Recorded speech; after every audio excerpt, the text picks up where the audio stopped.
And Blackwood, Camden County College Radio.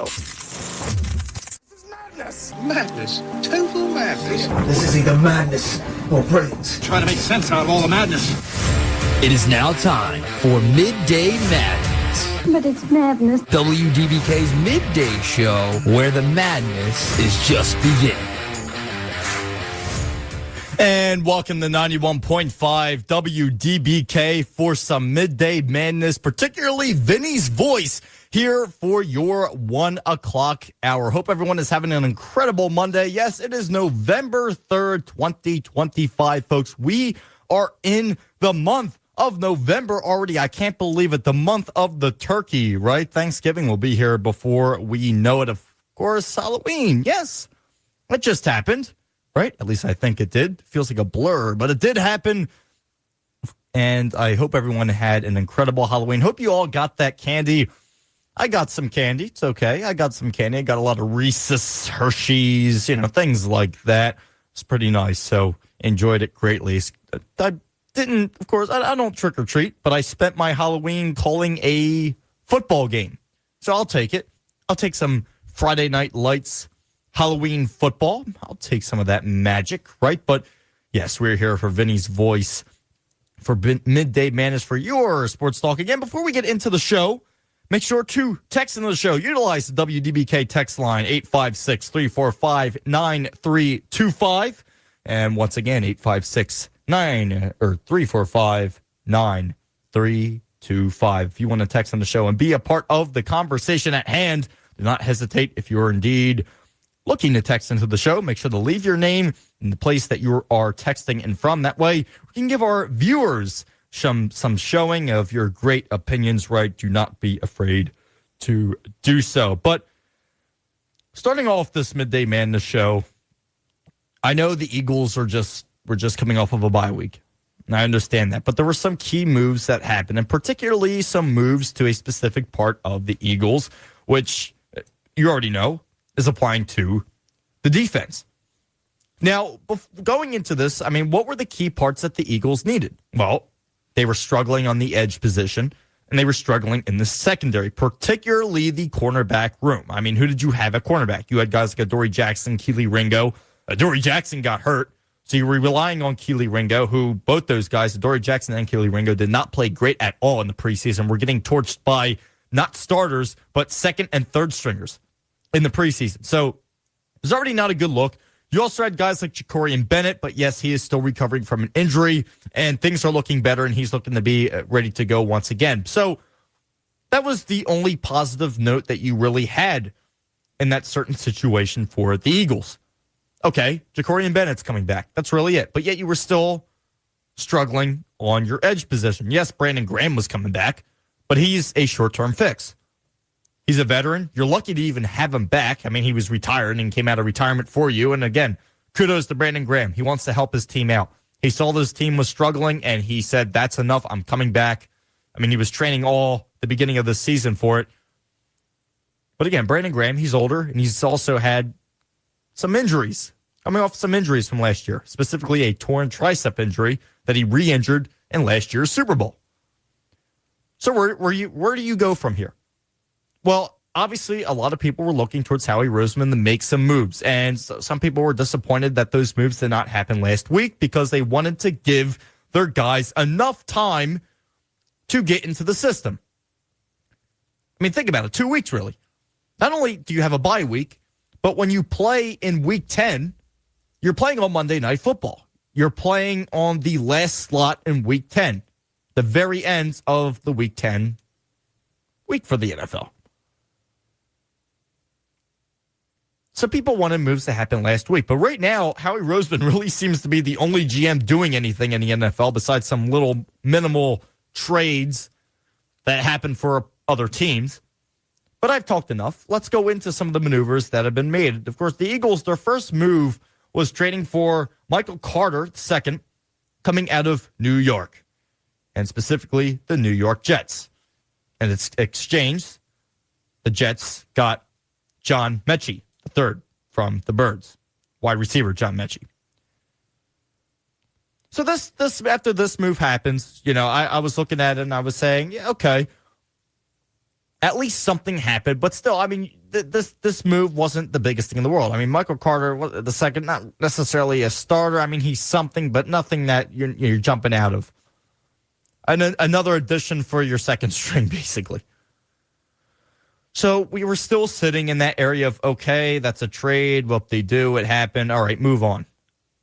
So then, of course, now around 3 days ago, the Eagles picked up another guy who has big-time potential to get back to where he was. And this is a guy who has shown his talent, of course, many times, but that is Jair Alexander, who is a cornerback who was picked up from the Baltimore Ravens. Now, this is something I discussed my thoughts on Jair Alexander, and if you want to check it out, make sure to check out my own channel, my own page, Eagles Chat. You can find that on YouTube. Just look up Eagles Chat YouTube. It will be there. I discussed it on the Eagles Chat YouTube channel. You can also check out our Instagram for that, at Chat Eagles, for all the talk on your birds. But I mentioned it on Eagles Chat about Jair Alexander. Now, this is a guy that you're bringing in who has had his struggles and has not been playing that great as of recent. And injuries have been playing a big factor in that, along with just inconsistent play. Now, like I said, the Eagles acquired Alexander from the Baltimore Ravens. But the only thing was he did not play on the Baltimore Ravens really that long this season. As a matter of fact, that's really it. Prior to that, he played 7 years with the Green Bay Packers before he left the team and decided to test free agency, therefore landing him in Baltimore. Although the ending of his time in Green Bay wasn't exactly great, and of course his time in Baltimore has not been great either, where, matter of fact, he's only played 2 games for the Ravens for this entire year, with the matchups against the Buffalo Bills and the Houston Texans, where especially in that Buffalo Bills game, there were some letdowns by him, not going to lie. The chances he has had in Baltimore have not been great. And this is a guy, again, he's been kind of all over the place. And speaking of which, he was literally a healthy scratch for the Ravens in Baltimore's last matchup on Thursday Night Football, where they got a dominating win over the Miami Dolphins. But he, again, Jair Alexander, was a healthy scratch for that. So now you kind of get into that area of, okay, what are we going to do? Well, this is a guy who, like I said, things have not been going the way he had hoped. He's only had 5 tackles this year, but still, this is coming from a guy who has had 292 career tackles and 12 interceptions total. Again, career stats right here, folks. Now, this is also a guy where he was selected for the Pro Bowl twice. Not once, but twice. Selected in 2020 and in 2022. So there was talent there. And this is something where I'm hoping with this move, bringing a guy in like this who's been very, very inconsistent, bringing him into a play style in Philadelphia with a defensive coordinator in Vic Fangio, who is very consistent with his play. I'm hoping right here, this is the chance for him to get back and going once again. And this is not like he's only been off for one season. He's kind of been all over the place for these past couple of seasons, Jair Alexander has been. He's been kind of searching again. He's been off his game, which kind of led him to search free agency with Green Bay, right? Went to Baltimore, like I mentioned. We already talked about that. I'm not going to repeat too much again, but he only played 2 games for Baltimore this year. He's only had 5 tackles. Hasn't looked great. So this is a chance right here. He's 28 years old, so he's not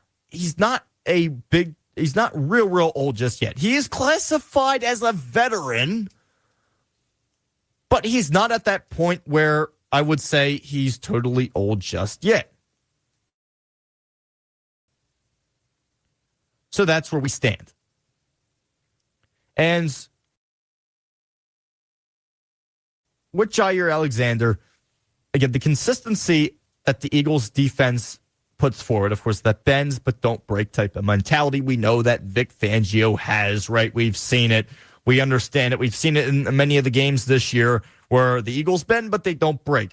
Again, let's subtract off that Broncos game and the Giants game that happened, right? Those 2 losses. We won't talk about that. But we'll talk about the other ones, right? So in a coordinator like this, that is my hope, is that they will get him back on that Pro Bowl level once again. So don't get me wrong. I'm not going to go talking crazy on these airwaves right now saying that Jair Alexander, he's the 100% the answer.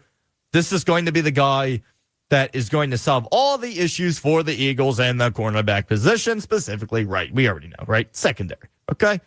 I'm not going to go and say he's the one that's going to solve all their issues. That's the filler. That is your QB2. 100% right there. Jair Alexander, he fixes your problems. How he did it. He has the cape. He's Superman.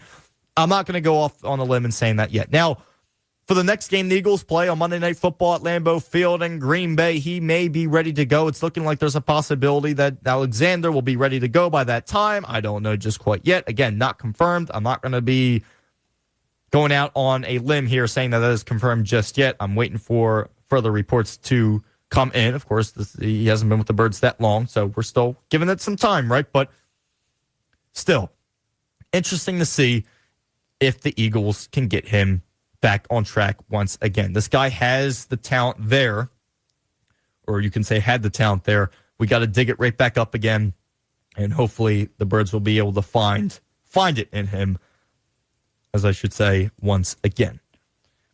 So there we go. We talked about two of the trades the Eagles made, but yet, folks, there was another one that occurred this morning. Yes, absolutely. The Eagles said, oh, no, we are not done yet. Of course, before the Tuesday deadline, and we're able to make another move. Of course, what is that other move? Well, this is still something where the Eagles coming in, looking for another possibility. You know how Howie Roseman is. He's not just going to let something kind of flop away. Eagles picked up from the Miami Dolphins, another cornerback, right? Jalen Phillips. So we know the situation that Miami is in, right? We all know that current situation. They're not going anywhere. They're constantly getting ran over. I mean, heck, we just talked about it, right, with the Baltimore Ravens. The Baltimore Ravens railed them on Thursday Night Football to start off week 9, excuse me. So the Eagles picked up another one right here. So this is quite interesting. And, I mean, it was interesting, I should say, to wake up to, right? Or excuse me, not a cornerback, an edge. Excuse me for that, folks. It's Monday. I'm allowed to mess up like this. My apologies.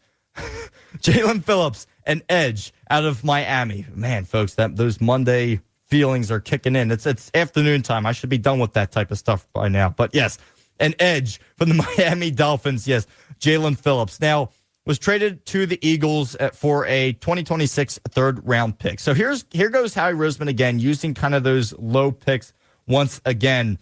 And Howie somehow, some way being able to make things like this work. Now, when looking at Jalen Phillips, this is a former first-round draft pick that we're talking about right here. And he had, speaking of which, one of his most productive seasons playing under Vic Fangio. Of course, we already know Vic Fangio came from the Miami Dolphins, right? And this is something where bringing in a guy, a edge, which is something that the Eagles need. I mean, we all know the issue that they're having right now. Azeez Ojulari's hurt. Nolan Smith is hurt. Edge is really killing them. So bringing in a guy who had a very big time, again, one of his most productive seasons with playing under Vic Fangio, now coming back to that type of system, not bad. Under that productive season that Jalen Phillips had under coordinator Vic Fangio, defense coordinator Vic Fangio, right? He had 6.5 sacks in 8 games. A guy who is extremely aggressive and a guy who can hold the edge. And this is a area where we've noticed that the Eagles have been having a huge problem with. Yes, we understand that guys are hurt, and this is obviously attributing to the reason that the defense looks the way it does. But there are many times where, and we saw this multiple times with when the Eagles played the Giants. Yes, they were able to get 5 sacks on Jackson Dart, but there were many times where, especially against a mobile quarterback that we saw, I mean, Jackson Dart, a great example, Bo Nix, a great example, the Eagles lost to 2 extremely mobile quarterbacks. That's another fact to kind of just throw in there. Both losses this season have been against extremely big-time mobile quarterbacks, Bo Nix and Jackson Dart. Literally, the Broncos yesterday. Main reason that they won that game against the Houston Texans yesterday was because Bo Nix was, using his legs, especially on that final drive for the Broncos when they got the field goal to win it.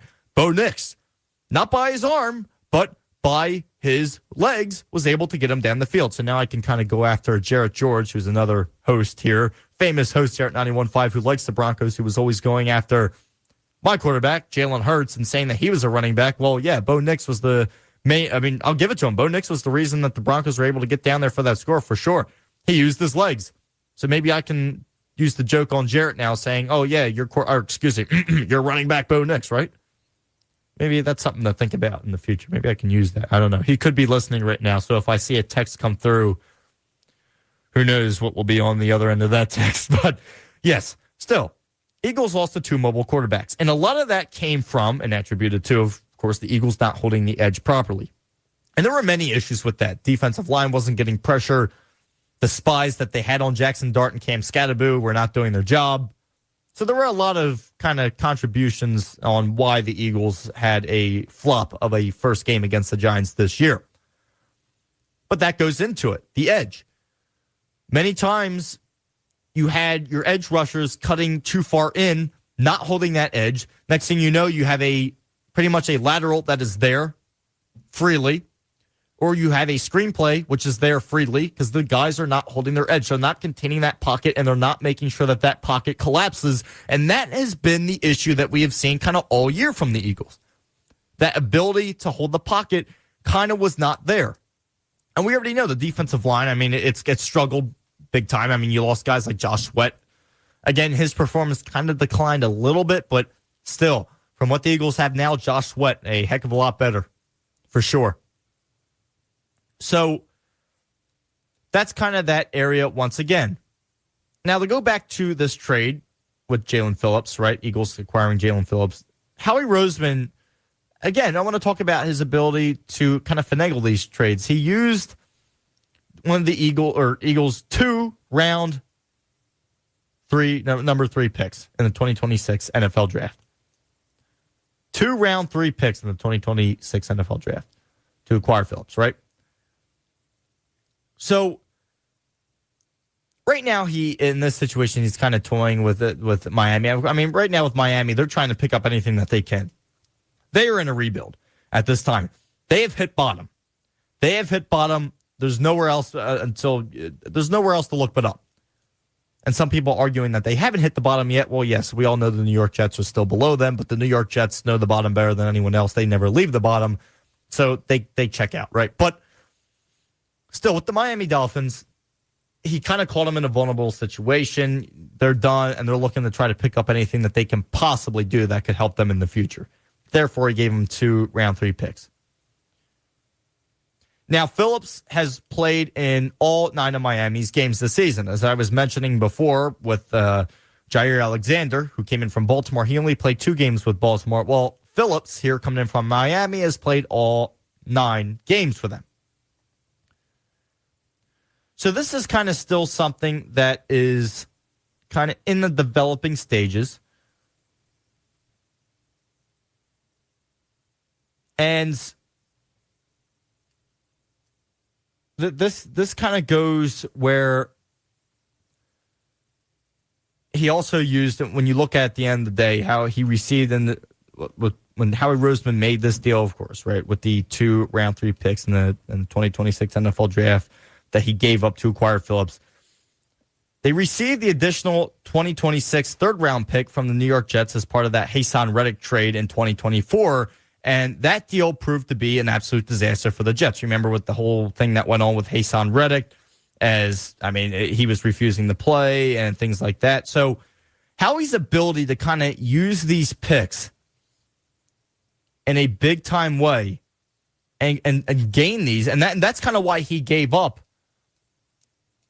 That's why he was able to give up a pick like that. He kind of it's pretty interesting how Howie Roseman works.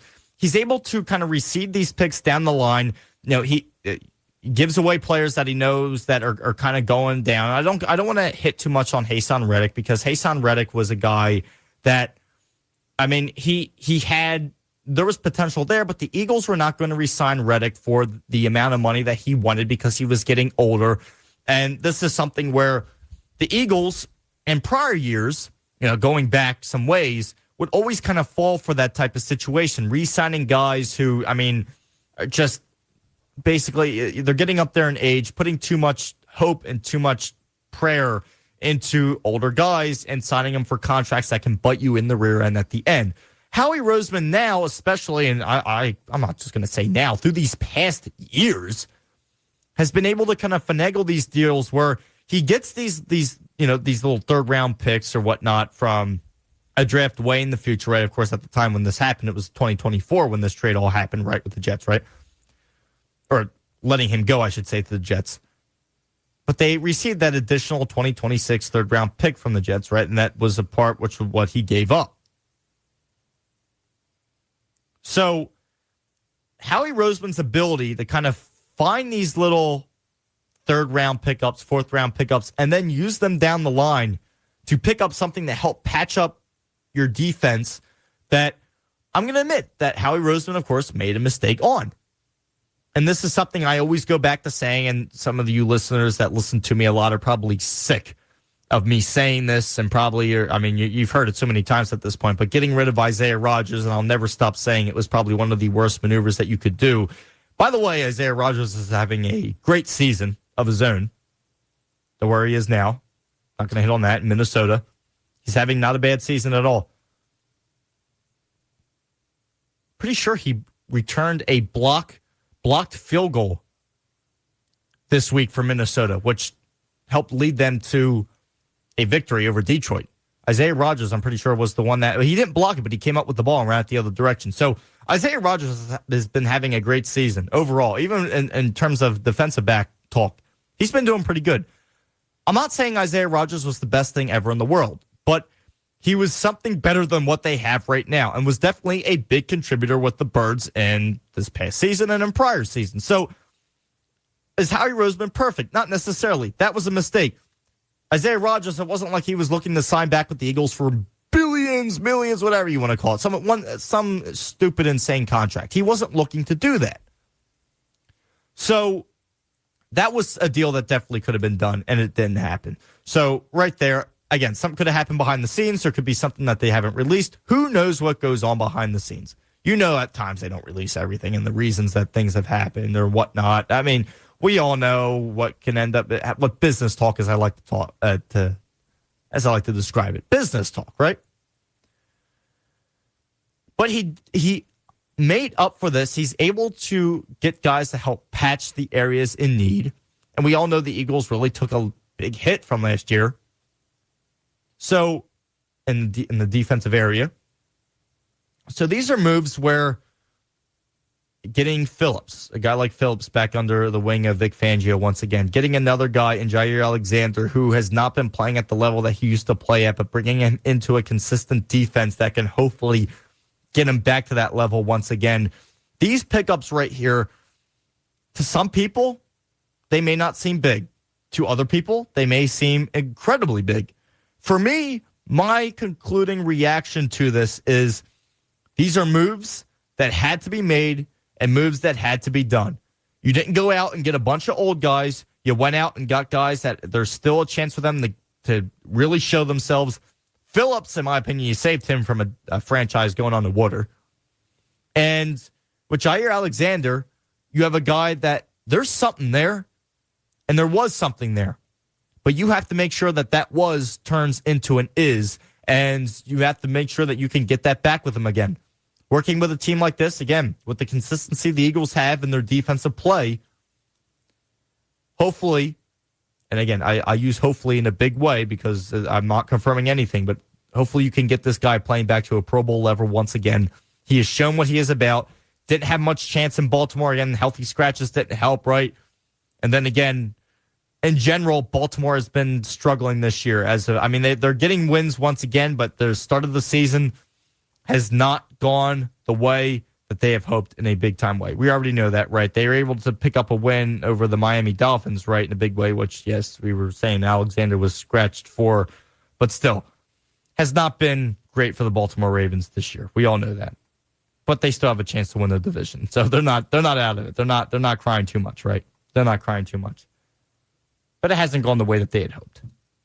So we'll see how things develop moving forward. But we're going to go to a quick break here on 91.5 WDBK for Vinny's Voice, special edition here on Midday Madness for your 1 o'clock hour. We come back. We got some other sports teams to talk about. Yeah, the Eagles are on the bye week. We discussed some moves, some trades. Eagles making their presence known. Howie Roseman especially putting on his Superman cape and making himself known once again. But when we come back, we'll get some Sixers talk. We'll get some Flyers talk coming around here on the 91.5 airwaves. Make sure to stick around. We have plenty more coming for you in a matter of moments. But before we leave, make sure to text into the show one more time, 856-345-9325. If you have any input on the conversation or if you want to be a part of the conversation, do not hesitate. Make sure to leave your name and the place that you're texting in from. That way I can kind of give you some advertisement over the show. We want to show what our great listeners have to say about the conversation at hand. So if you have any opinion or any thoughts on the matter, make sure to text into the show 100% at 856-345-WDBK. We'll be back in a matter of moments. The Accessibility Center provides support services to students with disabilities attending Camden County College. At the Accessibility Center, we strive to create an environment that recognizes differences and builds independence. If you are a student with a disability attending Camden County College, you can connect with the Accessibility Center by calling 856-227-7200, extension 4430, or by emailing accessibilityservice@camdencc.edu. Or stop by and visit us on the first floor of Taft Hall.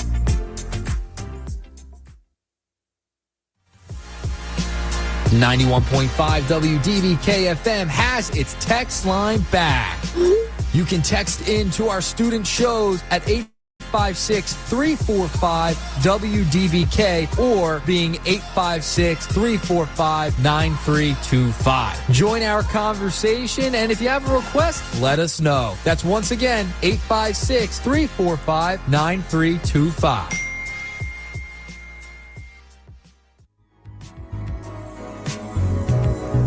Did you know we have a fully equipped fitness center right here on the Blackwood campus? It's true. Located inside Papiano Gymnasium and attached to the basketball court, the Wellspring Fitness Center is dedicated to serving all the health and fitness needs of Camden County College in a welcoming and supportive environment. Our staff of skilled professionals will help newcomers and gym rats alike to reach their goals and to develop a positive, healthy future. Open Monday through Friday, it is free of charge to all students, college personnel, and alumni with a current ID card. Free services include complimentary fitness assessments, exercise technique instruction, and workout programming advice. Stop paying for an out-of-the-way gym membership. Pop in and check it out today.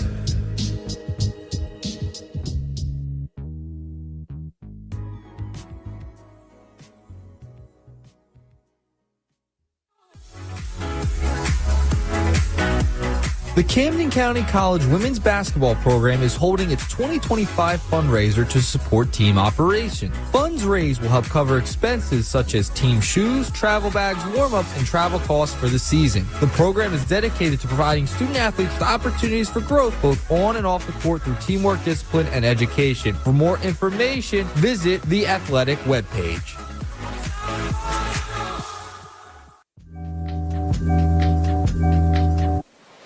If you are looking to get more involved on Camden County College's campus, there is a way to do that. You can call 856-227-7200, extension 4374, or go to camdencc.edu/student life and clubs and organizations for more information. That is, to get involved on campus with student life and activities.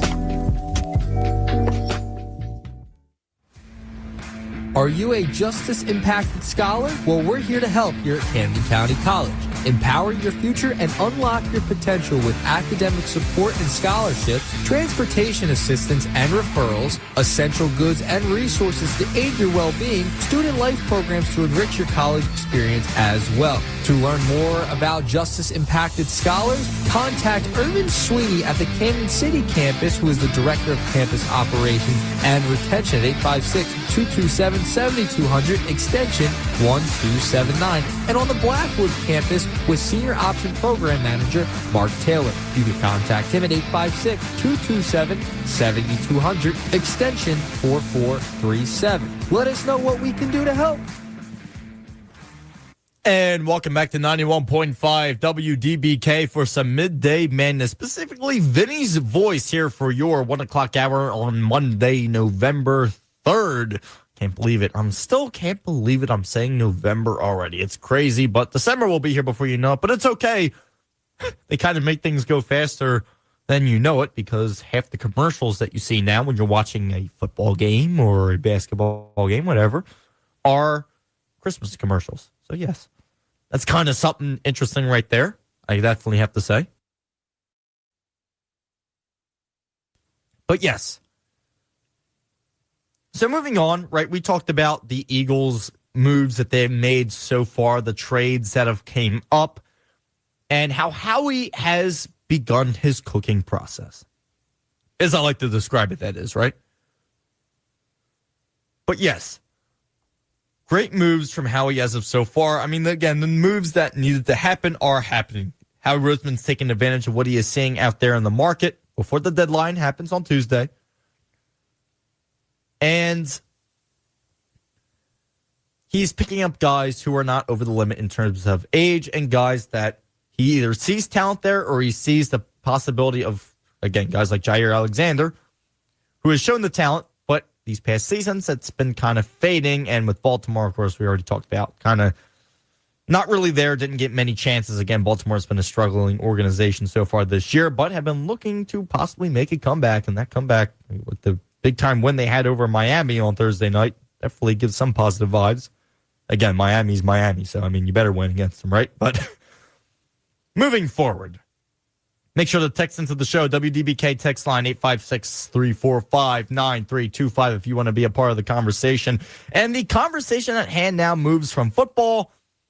Again, like I said, I'll be talking Sixers, I'll be talking Flyers. I'll move into the orange and black real quick, then we'll get into some Sixers basketball. And, of course, if you haven't been staying up to what's been going on with the orange and black, it's been kind of what you would expect to be happening. The Flyers, they get on some winning streak, a little bit of a winning streak. Next thing you know, as a matter of fact, it was a 3-game winning streak. Then things start to fall apart. And that's what happens with a rebuilding season. I've been telling many people this. There is no supposed to be's coming out of this Flyers season. And you may be saying, what is he talking about? What is this supposed to be? Well, here's what a supposed to be is. For example, last night, the Flyers went up against the Calgary Flames in South Philadelphia. Not a great way to finish off their homestand as they picked up the loss 2-1. It was a very, very sloppy game. And I'll admit it was a boring game to watch. It was an awful hockey game. Awful showing of hockey for both sides. Not going to lie, both sides. But the Flames came into Philadelphia yesterday with a 2-9-2 record. Not great at all. You would think the Flyers would win. Well, they didn't. And this is something where it goes back to what I was saying with these should-be's. The area that the Flyers are in as of current, by the way, you want to talk about how teams can move around so quickly in the Metropolitan.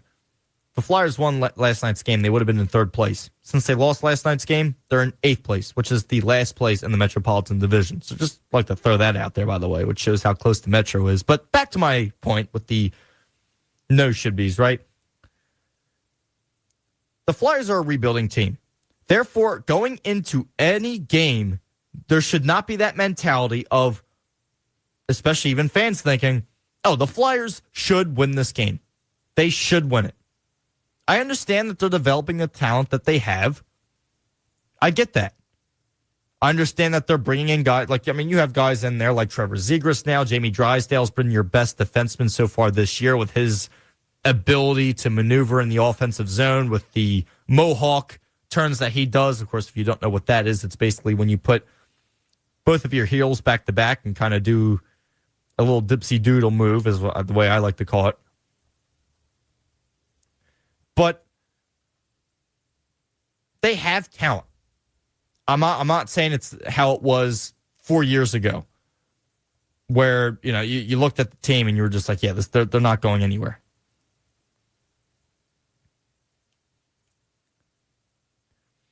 And this is something where, with how they've been developing,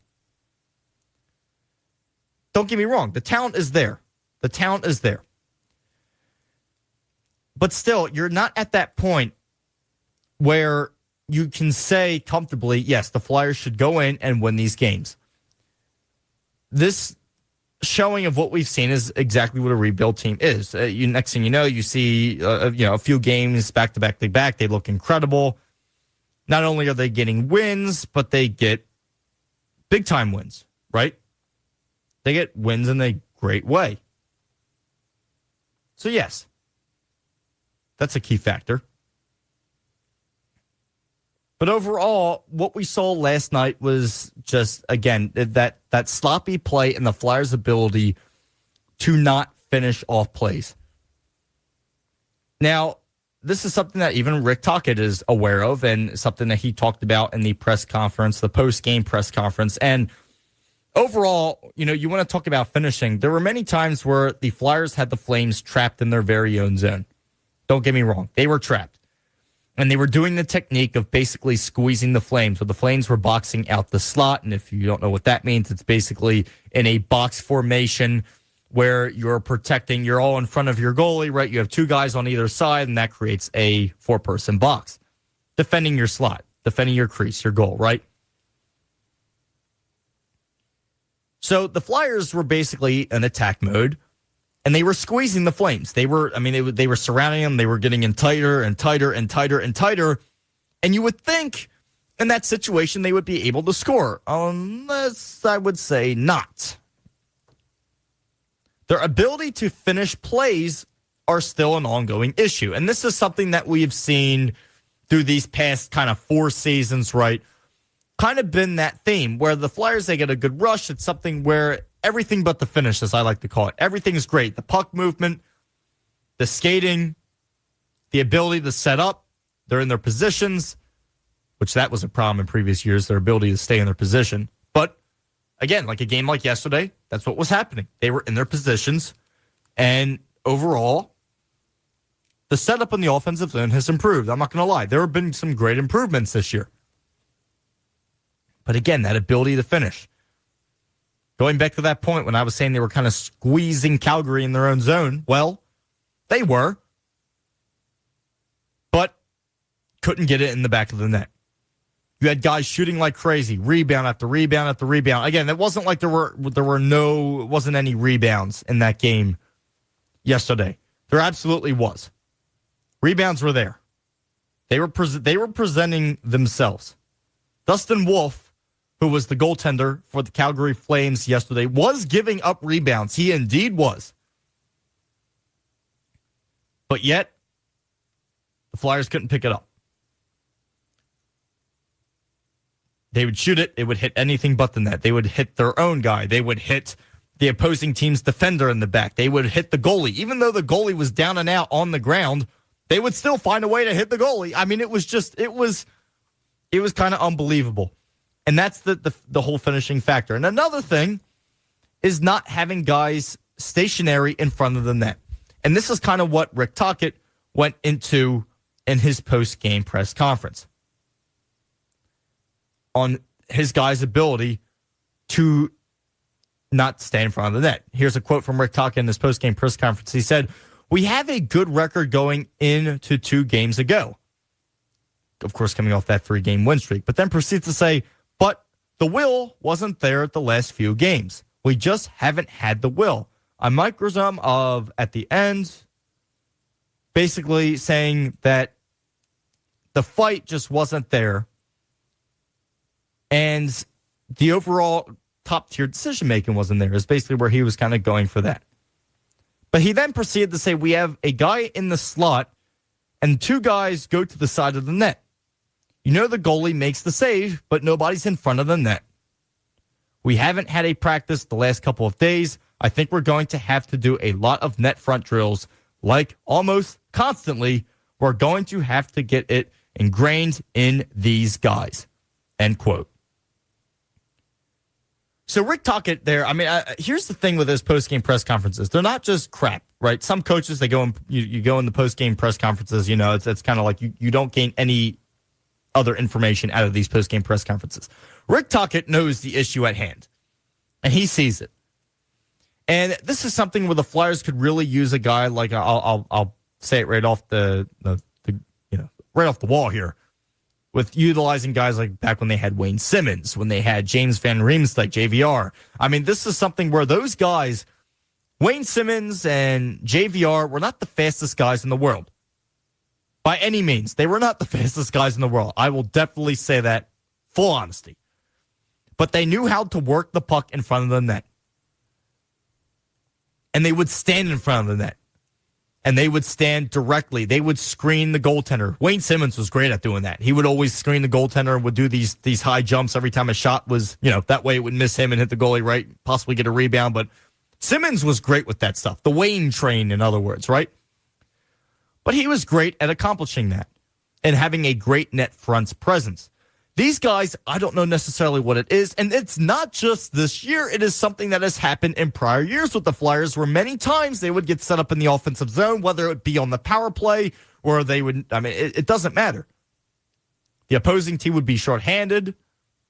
They would just be set up in the offensive zone regular with a 5-on-5. It didn't matter. Many times they'd get set up. They'd be great with moving and maneuvering the puck on the rim of the zone. That's great, but they would never have anyone in the slot.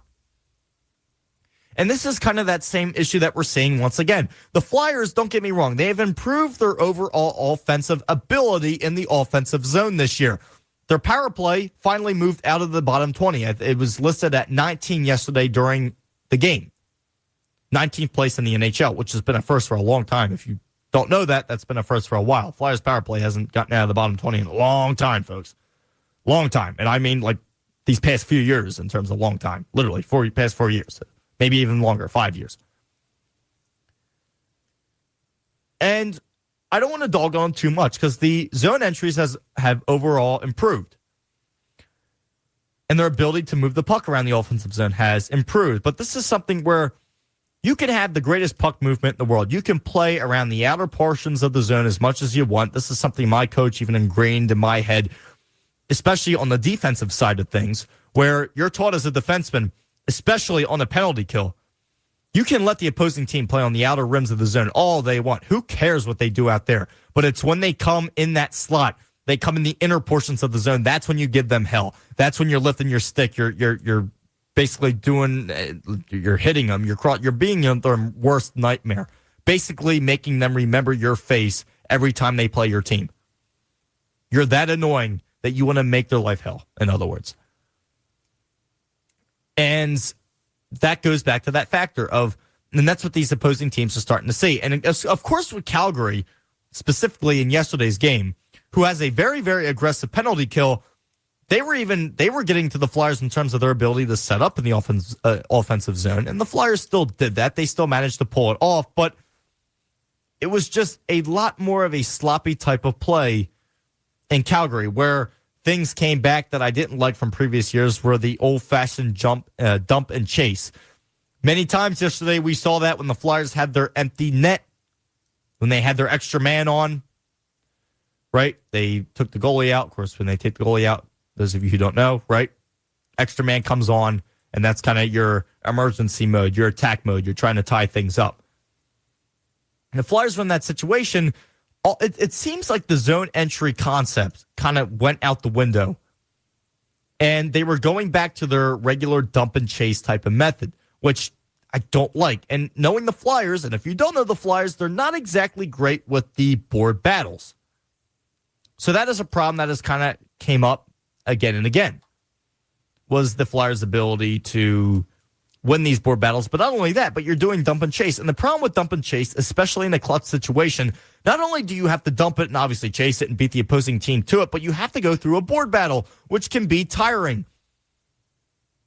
And Calgary is very, very aggressive. So especially the dump and chase method should not have even been a thought during yesterday's game, especially when you're in a high-intensity situation like they were in when trying to tie the score up. It's not the move that you want to do. Calgary, very aggressive. I said it a million times, right? Not the maneuver that you want to do. It just can't happen. And this is coming from a team who has improved dramatically in a huge way on the half wall, having guys like Matvei Michkov. You have the guys to quarterback your offense. You have the guys that help set up plays. You have the guys that can carry it in, that have the speed. Owen Tippett is another one who can really fly up the right or left wing and come in the zone, drop it back, go D to D. Next thing you know, you're set up in the offensive zone, and you can make a play happen. You can develop things. You can make something develop out of that offensive rush. But too many times yesterday, the Flyers were going back to that old-fashioned way, the dump and chase method. They would go down, a board battle would happen, they'd lose the board battle, the puck would come flying out the other direction, narrowly missing the empty net, and then it would be back to square one. They'd be rushing around, things would be all off, and then they lost the game. It just doesn't work. It's something where you're rushing all over the place, your mind's rushing all over the place, and you don't necessarily give your guys time to set up. And that is exactly what we saw yesterday. It was kind of something where there wasn't a set offense. It was all over the place. And Rick Tocchet knows that. When they set up in the offensive zone, that's great. They can pass the puck all around all they want. They have good puck movement. But your ability to have a guy stationary in front of the net, to screen the goaltender, to make those tips available are not there. And when I mean tips, I mean when you shoot the puck towards the net, you want that puck to possibly change direction around 3 or 4 times, especially if you're screening the goalie. You can't see it anyway. And that happened. I mean, you look at the Calgary's goals that they got yesterday. One of the Calgary's goals was because of a screen. And it was funny because the Calgary offenseman who scored the goal literally used one of the Flyers' defensemen to screen his own goaltender. So that's kind of what I mean by the Flyers not really playing this in the smartest of ways. And the defense, don't get me wrong, it still needs help. I'm not going to lie. It still needs help. There is still some growing to be done in the defensive side of things. Flyers still struggle at times to keep that back door contained. And when I mean back door, again, to people who aren't hockey fans, that's the part of the net where basically the play could be on one side of the ice and there's an opposing team's player standing freely next to the crease or on the right side or left side of the crease who is free. They call that the back door, of course. And many times the Flyers defenseman, they don't have a guy on him, and he's freely there to tap the puck in. So the defense, the overall defensive awareness, their ability to have stick on puck and keep the guys to the outside of the zone still has me somewhat worried. Their breakouts as well.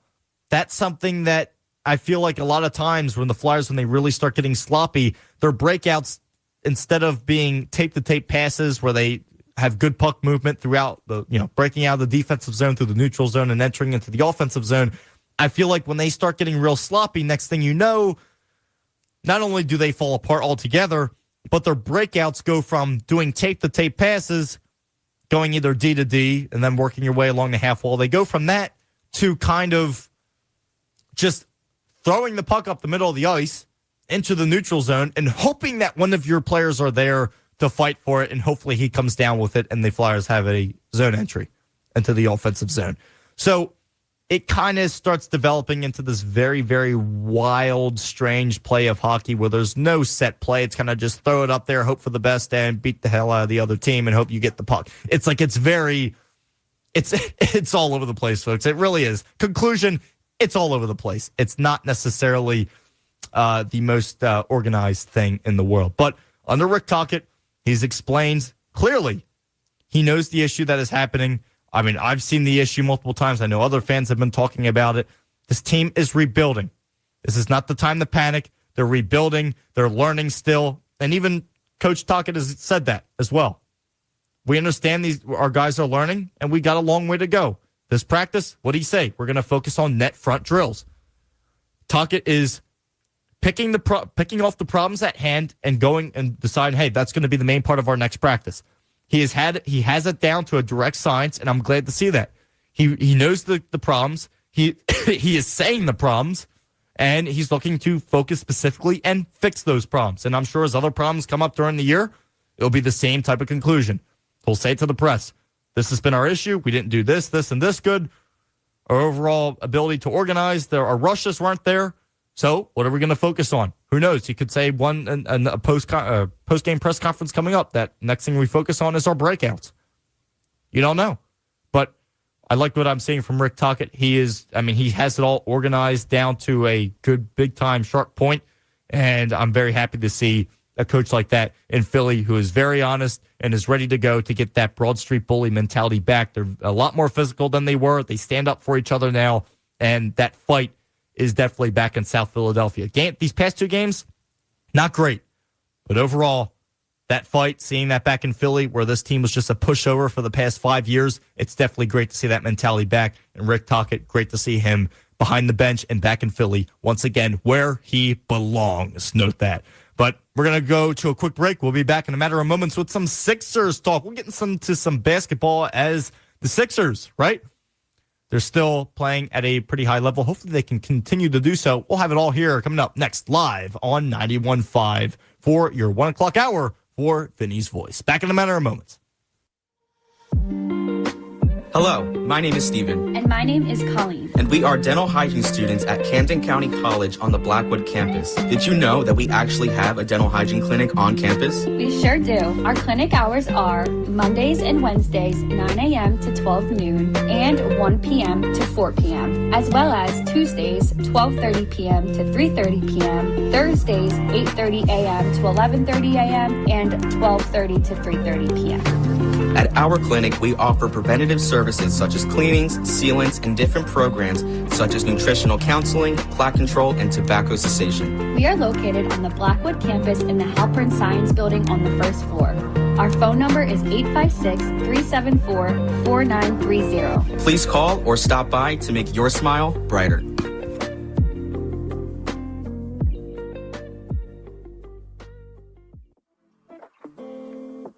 Did you know that approximately 7 out of 10 college students face mental health challenges? Help Camden County College's Center for Counseling and Wellness to understand the state of our students' well-being, identify areas for growth within our existing systems, and inform future mental health and wellness programs. Our Healthy Minds study will be launching on October 6th, and every Camden County College student will receive a link to the student survey via email. Each student who participates in the survey will be entered into a raffle and will be eligible to win a gift card up to $250, a Camden County College gift basket, or a mental health gift basket. If you have any questions, please reach out to the Counseling Center at counseling@camdencc.edu.